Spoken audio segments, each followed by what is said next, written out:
Saudara, menjamin hak kebutuhan penyandang disabilitas di Bali terus dilakukan dengan melaksanakan penyesuaian kurikulum pendidikan sekolah luar biasa dengan kebutuhan dunia kerja, sehingga para penyandang disabilitas dapat menikmati kesempatan yang sama dengan orang lain. Hingga saat ini serapan lulusan SLB di Bali di dunia kerja masih rendah. Penyandang disabilitas lebih tertarik dalam bidang wirausaha. Mendapat pendidikan merupakan hak kebutuhan dasar setiap warga negara, termasuk para penyandang disabilitas. Sesuai dengan Undang-Undang Nomor 19 Tahun 2011 tentang Konvensi Hak Penyandang Disabilitas. Pendidikan khusus untuk para penyandang disabilitas yang dilakukan di sekolah luar biasa kini disesuaikan dengan kebutuhan dunia kerja, sehingga para penyandang disabilitas diharapkan mampu hidup secara mandiri. Pemberian pengetahuan terkait keterampilan kerja seperti tata rias, menjahit, memijat, otomotif, boga, dan sablon baju terus dikembangkan di sekolah luar biasa. Penyesuaian kurikulum sesuai kebutuhan di dunia kerja pun dilakukan. Kerjasama antara masyarakat, instansi pemerintah, dan swasta terus digiatkan untuk para siswa penyandang disabilitas yang telah menuntaskan pendidikan di SLB maupun perguruan tinggi. Bagaimana supaya kita mencari model atau bentuk kerjasama antara dunia usaha dengan sekolah, khususnya di sekolah luar biasa, sehingga dengan demikian peserta anak ABK yang telah lulus supaya memperoleh pekerjaan. Nah, tentunya ini kan harus melalui proses, jadi proses kurikulum yang sekolah luar biasa kita lakukan. Kalau dilihat dari serapan di dunia usaha, mungkin karena ini ada beberapa informasi, mungkin sosialisasi yang kurang optimal, maka daya serap untuk di dunia usaha itu makin belum optimal ya, masih sedikit lah. Sehingga dengan demikianlah, dengan kondisi seperti ini, dengan fokus diskusi inilah supaya nanti komponen-komponen yang ada di masyarakat, baik itu pemerintah, swasta, supaya peduli terhadap anak berkebutuhan khusus. Karena undang-undang sudah menyebutkan seperti itu, sehingga dengan demikian adalah perlu adanya suatu kerjasama, perlu adanya koordinasi, perlu ada sinkronisasi yang saya sampaikan informasi supaya pemahamannya itu sama dengan pemerintah, swasta, masyarakat. Hingga saat ini, serapan para penyandang disabilitas bekerja di pemerintah dan perusahaan masih minim. Hanya 10% dari jumlah penyandang disabilitas di Bali yang mencapai 20.000 orang.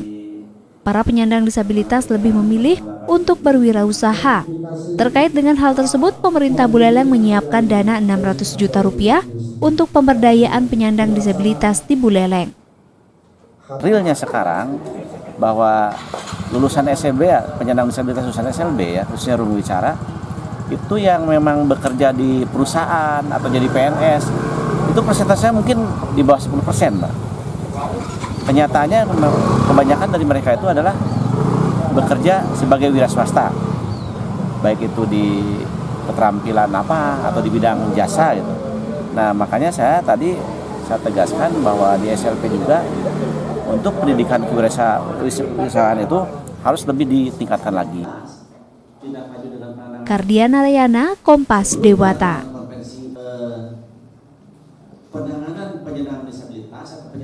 Melukis objek menjadi daya tarik baru bagi perupa muda di Gianyar, Bali. Seperti di kawasan Ubud Gianyar yang mendokumentasikan objek ke dalam sebuah sketsa dengan ditarget selesai dalam waktu tertentu. Seperti apa? Berikut liputannya untuk Anda.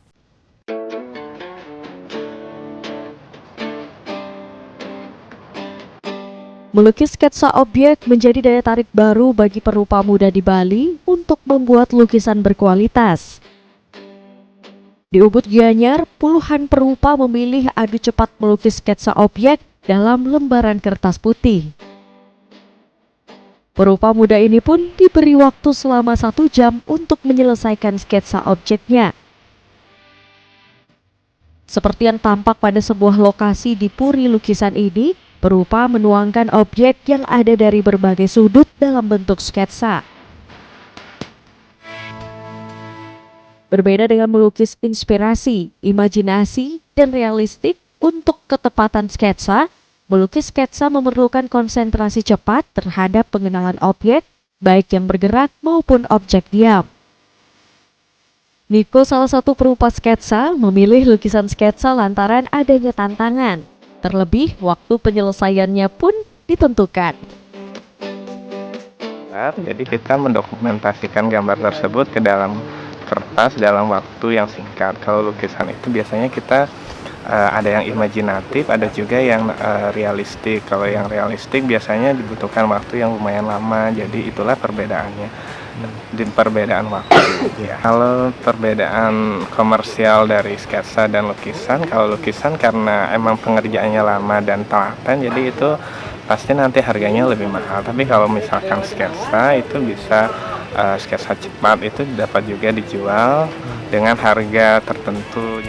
Melukis sketsa kini menjadi lebih menarik bagi perupa muda karena selain lebih cepat diaplikasikan ke dalam sebuah dokumen, juga dapat dalam berbagai lokasi dan objek. Inyoman Sudarmike, Kompas Dewata. Banyak bacalek mundur dalam informasi rumah pilkada. Sesaat lagi tetaplah di Kompas Dewata.